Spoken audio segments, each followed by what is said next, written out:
res o tem, da... Ne, pa dej reči, da imaš kaj rad, no? Če že mene ne... Ne, da se gre v bistvu zelo generično. Ampak kje se o tem, da so te tradicije? Kje se o tem, da to je v bistvu, to je tole. In potem imate seveda Keynesa, ki se je nekako hranil s tem končnim smislom. Keynes je v bistvu preko tega križa se je pojavil še v post-keynesianizmu. In to je današnja zbirkica. In to je današnja zbirka teorij. Ko se vi danes vprašate, recimo, kakšno ekonomsko politiko narediti, lahko greste v različne šole in dobite različne odgovore.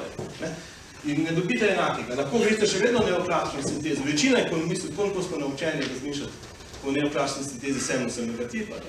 Če ste zelo sofisticirani, zelo malo je teh na koncu. Veliko bolj je, recimo, novo-kenzijanco, ki pravijo sicer, da je vse klasični trgi so, ampak je v resnici problem kenzijanski, da ne nastajajo ravnotežja, ker so pač monopoli, ker je država, ker je nepopolna konkurenca javne dobrine in tako naprej. In to je danes zelo prevladujoče. Ekonomska fakulteta je dolžna. Če nismo bararni profesori, da študenti imate možnost vse to, kar je tle pravzaprav v tem spodnjem delu, spoznate.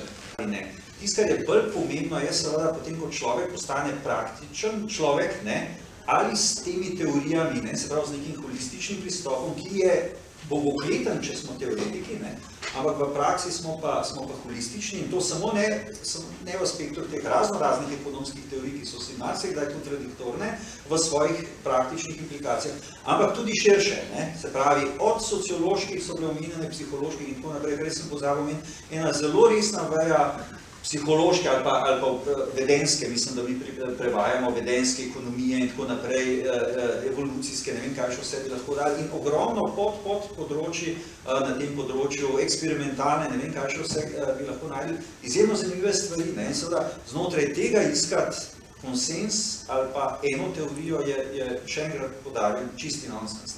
Je pa, kar je pomembno, je to poznati in poslanstvo ekonomske fakultete bi moralo videti, da tega čim več da, različni, da smo si tudi mi različni, zame akademski svet je, da ne vem, jaz pa Max na isto temo razpišava eno predavanje, pa pol tekmujeva, kam bojo študenti prišli, Teorije, ki so na nek način med sabo konkurenčne, so hkrati izključujoče in to je po svojem problem.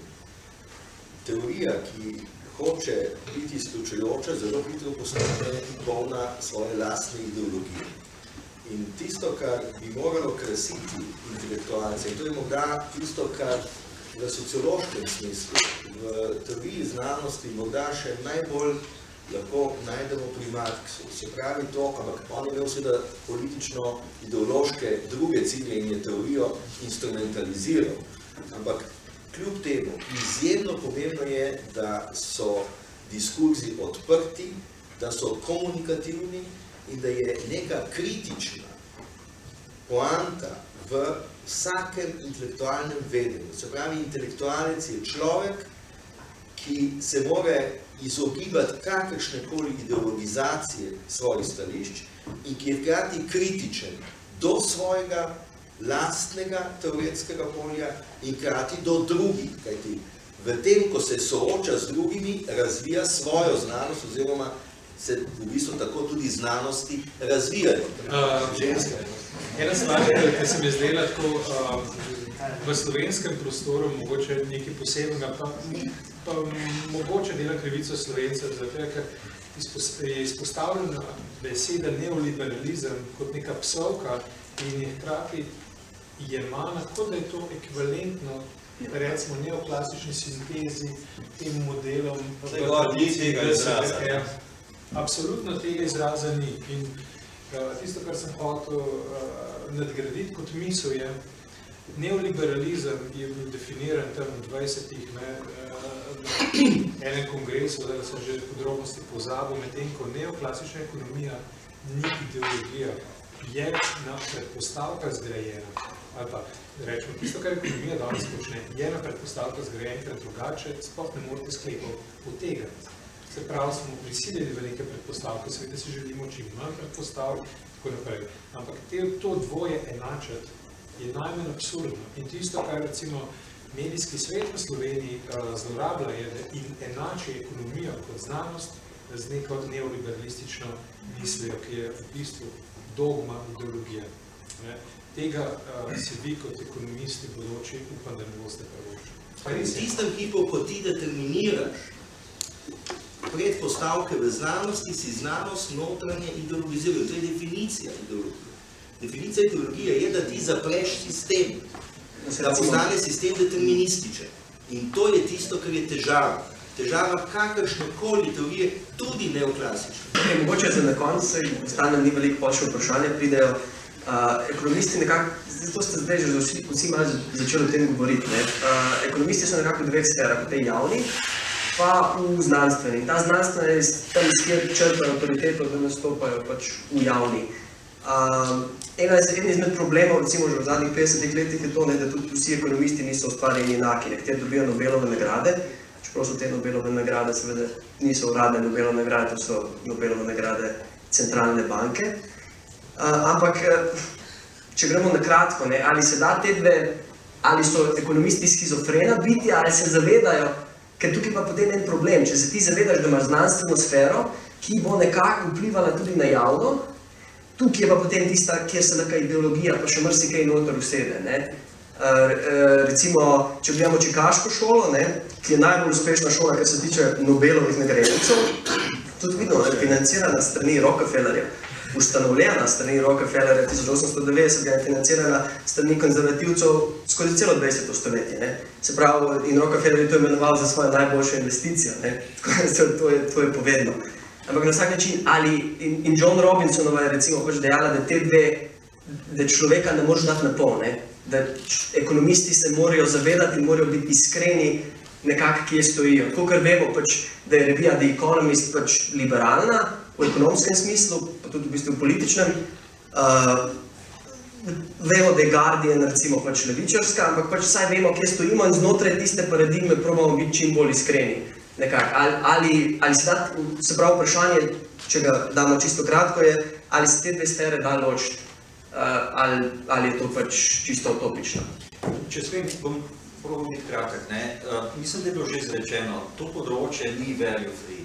Pravi, to vrednote prihaja noter iz vseh.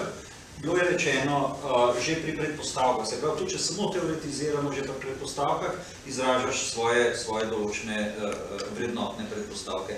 V minusi seveda vire financiranja in tako naprej. Jaz imam kolega na Čikaški šoli, ki pravi, da je tako omejen kot hudič, ker seveda tisti, ki znarjem pridejo, povejo, prinesem 20 milijonov, naredite inštitut, ki bo proučeval to pa to in na ta način in outcome bo tak. Mislim, mečken eksponiranje te zadeve. Se pravi, pošteno je seveda, da vsak raziskovalec, ko prihaja, to na nek način izrazi te svoje vrednotne zadeve.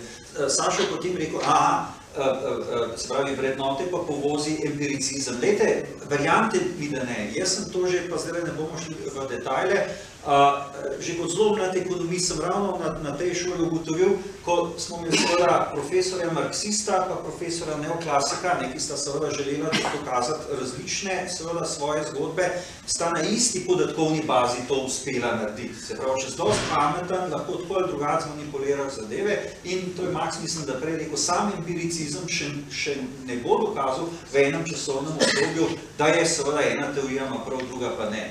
Dobim pol nekaj mailov, se niso željivi. Ja, ampak ekonomisti, a ste odgovorni? Mislim, za to štalo, ki jo imamo v tej Sloveniji, koliko ste pa vi kaj odgovorni, koga pa vi vzgajate, tudi če vi niste direktno, ste pa... In jaz seveda vedno rečem, da sem že toliko star, 25 let, koliko sem že tlele, 20 let rečemo profesor, da seveda moram svojo odgovornost prevzeti za to tranzicijsko obdobje in seveda za to, kar se je zgodilo. In največkrat, kar študentom dam, je, da preberejo, kar sem v 20 letih v tem strokovnem smislu neoznanstvenem napisal. In s tem se jaz nenehno, skoraj vsak dan se vprašam, kje sem jaz tukaj zafrknil, v tem smislu. In seveda, ekonomist, ki dela v Sloveniji, ima en velik luksus, da je tako rekoč slišan. Se pravi, tudi v tem praktično. Zakaj sem se jaz odločil, da ko sem bil v Ameriki, pa mi je bilo na nek način čez fajn, da bil nazaj, ker nisem hotel postati cifra za objavljanje člankov. Sem imel neko to praktičen človek, bom pa naredil en odtis, se pravi, bom nekaj vplivu, kot vidimo, da mogoče bo bož, da bi v Ameriki ostal, ampak kaj posebnega najbolj nisem prispeval, če ne bi bilo boljše. Ali pa mogoče tudi nisem toliko zelo kriv, kot bi si kdo mislil.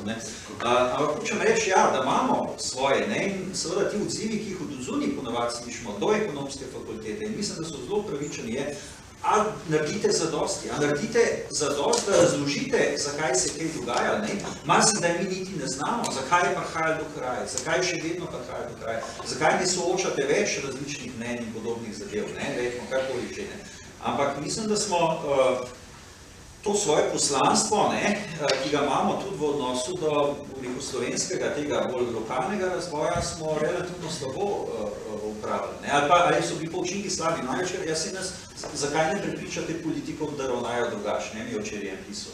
Ja, hudiča, kaj ne, začnem kocke metati, ker v tiste noter, ne vem, kaj še bi lahko naredil, ampak verjetno bi lahko precej več, ne, nočem se brati. Najprej glede testov. Če hočeš ločiti dve teoriji, morate biti predikcije teh dveh teorij vsaj v določenih stvareh raznoliki. Če sta enake, pa potem ne moreš ločiti te dve teoriji. Se pravi, empirični test bi moral biti dizajniran na tak način, da jih lahko ločaš. Taki ravno v Lukasa članki berem, kjer ločujejo recimo na kakšen način cenovna rigidnost v takih modelih DSGE sploh nastane.